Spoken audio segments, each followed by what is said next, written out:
नमस्कार, मैं शैलेंद्र। बर्फीले एवं पहाड़ी राज्य हिमाचल प्रदेश, जहां लोकसभा की 4 सीट है और 4 सीटों पे कड़ी टक्कर है। 4 सीटों के लिए 37 उम्मीदवार मैदान में खड़े हैं। यहां 1 जून को मतदान होने वाला है। देवभूमि हिमाचल प्रदेश में लोकसभा चुनाव के 7वें चरण में 1 जून को वोट डाले जाएंगे।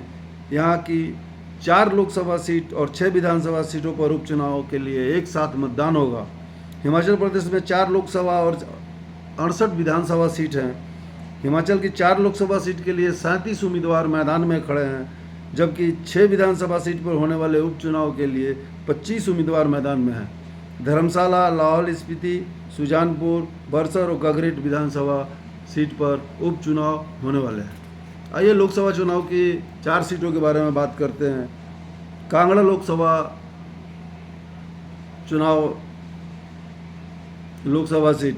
कांगड़ा लोकसभा सीट की बात करें तो यहाँ से बहुजन समाज पार्टी ने रेखा चौधरी, बीजेपी ने डॉक्टर राजीव भारद्वाज और कांग्रेस ने आनंद शर्मा को मैदान में उतारा है। इनके अलावा हिमाचल जनता पार्टी के नारायण सिंह डोगरा, अचल सिंह स्वतंत्र निर्दलीय, केहर सिंह निर्दलीय, संजय शर्मा निर्दलीय, देवराज भारद्वाज राष्ट्रीय समाज दल और भुवनेश कुमार राष्ट्रीय देवभूमि पार्टी से मैदान में हैं। हमीरपुर लोकसभा सीट से दूसरी सीट है। हमीरपुर लोकसभा सीट से केंद्रीय मंत्री अनुराग सिंह ठाकुर खुद चुनाव लड़ रहे हैं और कांग्रेस के सतपाल रायजादा अनुराग सिंह ठाकुर को चुनौती दे रहे हैं। बीएसपी की ओर से हेमराज चुनाव लड़ रहे हैं। तीसरी लोकसभा सीट है शिमला लोकसभा सीट पर बीजेपी ने सुरेश कुमार कश्यप को टिकट दिया है। उनके सामने कांग्रेस के टिकट पर विनोद सुल्तानपुरी चुनाव लड़ रहे हैं। बीएसपी ने अनिल कुमार मंगेट को प्रत्याशी बनाया है। हिमाचल की सबसे हॉट सीट माने जाने वाली ये हॉट सीट इतनी चर्चित हॉट सीट है कि भारत की में मंडी चौथे लोकसभा सीट जो है यहाँ की मंडी है, वो पूरे भारतवर्ष में हॉट सीट के नाम से जानी जा रही है। मंडी लोकसभा सीट पर 10 उम्मीदवार मैदान में हैं। मंडी सीट पर अभिनेत्री और बीजेपी उम्मीदवार कंगना रनौत तथा कांग्रेस के विक्रमादित्य सिंह के बीच मुकाबला है। विक्रमादित्य सिंह की मां प्रतिभा सिंह इस सीट से निवर्तमान सांसद है। बीएसपी ने यहां से डॉक्टर प्रकाश चंद्र भारद्वाज को टिकट दिया है। इसके अतिरिक्त हिमाचल जनता पार्टी से महेश सैनी, आशुतोष महंत निर्दलीय, दिनेश कुमार भाटी निर्दलीय, विनय कुमार अखिल भारतीय समाज परिवार पार्टी, नरेंद्र कुमार राष्ट्रीय देवभूमि पार्टी, राखी गुप्ता निर्दलीय और सुभाष मोहन स्नेही निर्दलीय भी चुनाव मैदान में हाथ आजमा रहे हैं। मंडी लोकसभा सीट की अगर बात करें तो राज्य में 1 जून को होने वाले मतदान में बमुश्किल कुछ दिन ही बचे हैं, जो 18वें आम चुनाव के लिए मतदान का आखिरी चरण है। ऐसे में मंडी हिमाचल क्षेत्र में सबसे ज़्यादा चर्चित हिमाचल प्रदेश में मंडी सबसे चर्चित सीट बन गई है। प्रधानमंत्री नरेंद्र मोदी यहाँ 23 मई के लगभग 23 मई को शायद उनकी जनसभा और रैली कंगना रनौत के पक्ष में, अपने उम्मीदवार के पक्ष में उन्होंने रैली और जनसभा की। सेलिब्रिटी कंगना रनौत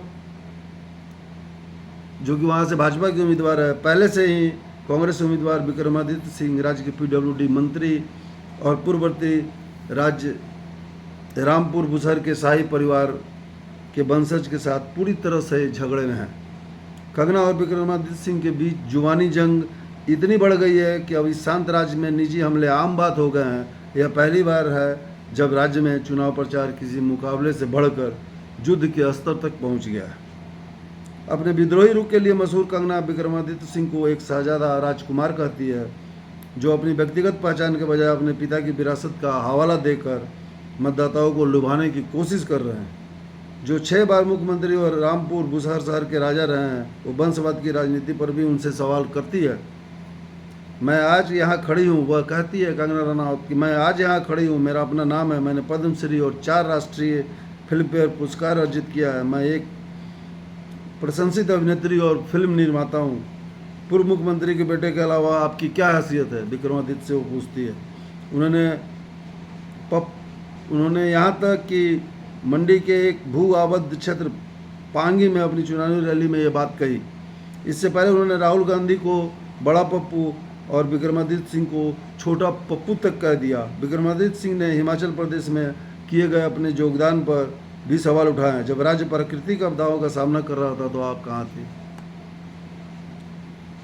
वो उनकी खाने की बात का भी मजाक उड़ाते हैं। खाने की बात, जैसे बीफ खाने के विवाद की बात चली थी, फिर बीफ खाने की विवाद, बीफ मतलब गौ मांस खाने की विवाद पर, और उसका उनका विरोध करते हैं कि वो भी, और विक्रमादित्य सिंह कहते हैं कि वो भी हिंदू हैं और राजपूत हैं। उन्होंने राम मंदिर प्राण प्रतिष्ठा में भाग लिया।